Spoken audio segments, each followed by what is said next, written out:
Good morning dear students. अपना जो topic है वो है regulation of gene expression, means gene की अभिव्यक्ति। जीन की अभिव्यक्ति।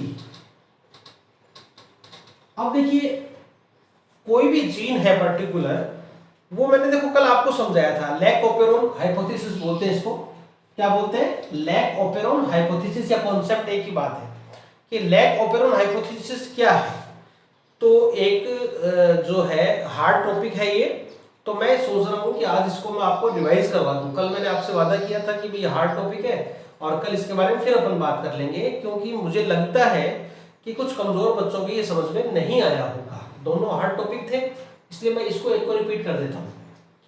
तो जीन रेगुलेशन क्या है, उसका एक्सप्रेशन कैसे होता है, मींस कि किसी भी क्रोमोसोम पर बहुत सारे जीन पाए जाते हैं और ये लाखों की संख्या में होते हैं। हमारी बॉडी का हर पार्ट, हर ऑर्गन, छोटे से छोटे बाल और रोम तक जो है वो जीन के द्वारा उनकी स्ट्रक्चर, उनका कंपोजिशन, उनका फॉर्मेशन, उनका रेगुलेशन, वो सारा का सारा किसके हाथ में होता है? जीन के हाथ में होता है। यानी जीन ही वो चीज है जो किसी भी कैरेक्टर या लक्षण के लिए रिस्पॉन्सिबल है। ठीक है, तो क्या होता है देखिए, जैसे ये एक होमोलोगस क्रोमोसोम है।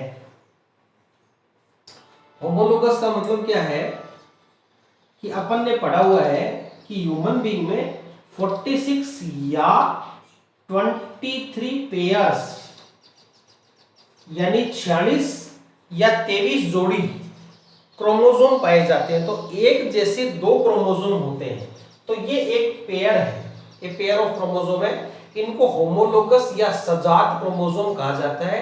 ये एक जैसे हैं, ठीक बात है। अब इन पे जो जीन्स लगी हुई है उनकी सीक्वेंस भी एक जैसी, ठीक है।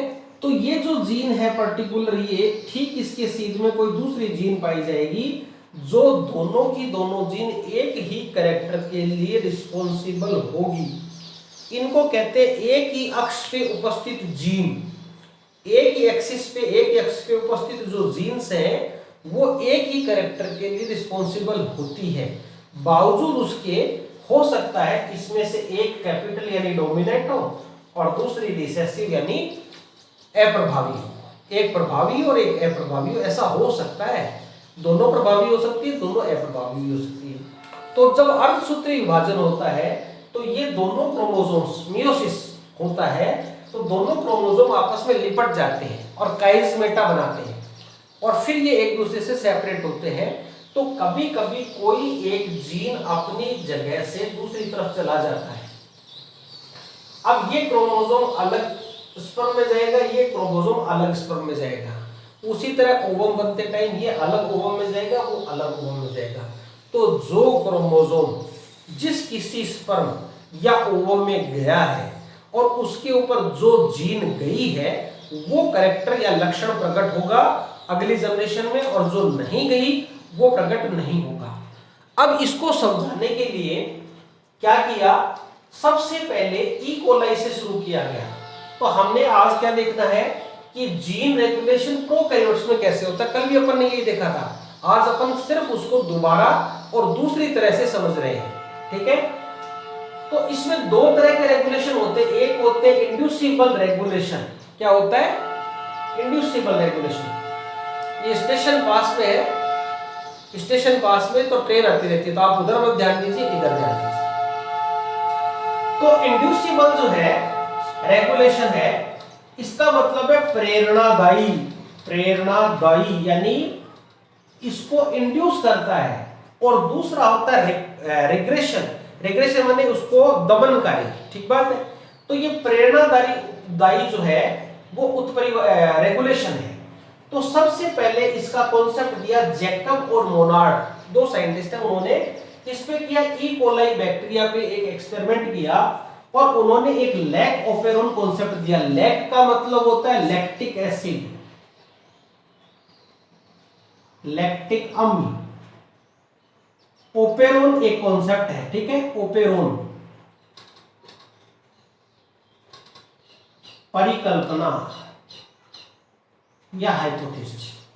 तो लैक्टिक एसिड के फॉर्मेशन का अध्ययन किया, तो इसको नाम दे दिया, अपने कॉन्सेप्ट को, अपनी नई एक योजना को नाम दिया, क्या दिया, लैक ओपेरोन हाइपोथेसिस।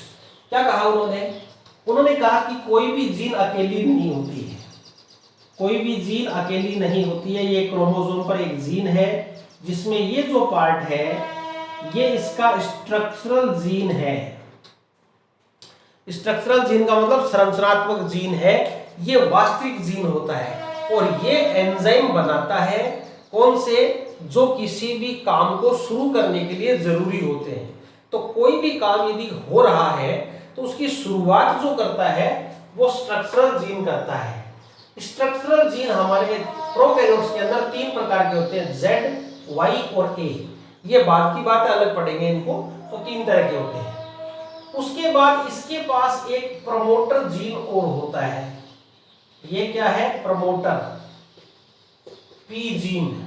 ये प्रमोटर जो है वो क्या करता है, इसकी क्रिया को प्रमोट करने का काम करता है, यानी जो एंजाइम इसने बनाए हैं उसके द्वारा नए तरह के, जैसे वो कह रहा है, जैसे उसका आदेश है, उस तरह के प्रोटीन सिंथेसिस कर रहा है ताकि नए एंजाइम और हार्मोन बनाए जा सके। लेकिन वो जो एंजाइम हार्मोन बन रहे हैं वो कितनी देर तक बनेंगे, कैसे बनेंगे, तो उसके लिए इसके पास में एक क्या पाया जाता है, एक पाया जाता है ऑपरेटर जीन, जो इसको ऑपरेट करता है, यानी कोई भी काम का प्रोडक्शन हो रहा है तो उसको ऑपरेट करने का काम करता है। जैसे स्विच मैंने कल बताया था आपको, पंखा चल रहा है, अपन ने स्विच ऑन किया तो चलेगा, और चल रहा है तो ऑफ किया तो बंद हो जाएगा। तो ये जो बटन है, स्विच है, वो किसका काम कर रहा है, ऑपरेटर का काम कर रहा है। लेकिन पंखा चलते भी रहना चाहिए और हम इसकी स्पीड को कम या ज्यादा करना चाहें तो फिर बटन काम नहीं करेगा, स्विच काम नहीं करेगा। उसके लिए एक और चीज होती है, उसको अपन बोलते हैं रेगुलेटर। वो जो रेगुलेटर है वो पंखे की गति को कम और ज्यादा करने का काम करेगा। वैसे ही इन जीन के पास में एक और जीन होती है, इसको अपन बोलते हैं, ये कैसी है, रेगुलेटर जीन है। ये उसको रेगुलेट करने का काम करती है, यानी एक तरह से उस क्रिया को कंट्रोल करने का काम कर रही है। यानी एक पर्टिकुलर तरह का प्रोटीन बन गया तो बनता जा रहा है, बनता जा रहा है, बनता जा रहा है, तो उसको कहीं ना कहीं रोकने की जरूरत होती है, कहीं ना कहीं उसको कंट्रोल करने की जरूरत होती है। तो वो ये जीन है वो काम करता है। तो 1, 2, 3 और 4, एक जीन के 4 भाग होते हैं। इन चारों भागों से मिलकर पूरा एक जीन बनता है। तो ये जो मॉडल है इसको ओपेरोन मॉडल कहते हैं। क्या कहते हैं, ओपेरोन। ये नाम किसने दिया, जैकब मोनार्ड ने दिया। क्यों दिया, कोई मतलब नहीं है। ओपेरोन मॉडल कहते हैं, पर क्योंकि इसके अंदर लैक्टिक अम्ल बनने के लिए उन्होंने इसको अध्ययन किया था, इसलिए इसका नाम क्या दे दिया, लैक ओपेरोन नाम इन्होंने दे दिया। तो ये एक नए तरह का मॉडल है जिनको जैकब मोनार्ड ने दिया। बाद की रिसर्च में ये दिए गया जो मॉडल था वो पूरी तरह से सही प्रमाणित हुआ और आज हमें पता है कि इस तरह जीन जो है उसके कई हिस्से होते हैं। कोई स्ट्रक्चरल होता है, कोई ऑपरेटर होता है, कोई रेगुलेटर होता है, कोई प्रमोटर होता है। उसी तरह आजकल एक और पता चला है, वो होता है इनहिबिटर जीन। क्या है ये आई जीन है। ये आई जीन क्या करता है, ये क्या करता है, दमन करने का काम करता है। काम जब हो गया तो अब पूरी तरह से इसको रोकना है, तो ये एकदम से क्रिया को क्या कर देता है, रोकने का काम करता है। तो ये भी एक जीन का हिस्सा है। इसको भी बाद में जैकब और मोनार्ड ने ही खोजा था और आज इस कॉन्सेप्ट को भी उन्हीं के नाम से जाना जाता है। तो ये आप इसको अच्छी तरह से याद करके इसके होमवर्क कर लीजिए। कल छुट्टी रहेगी, परसों बाद वीडियो वापस भेजेंगे। Thank you.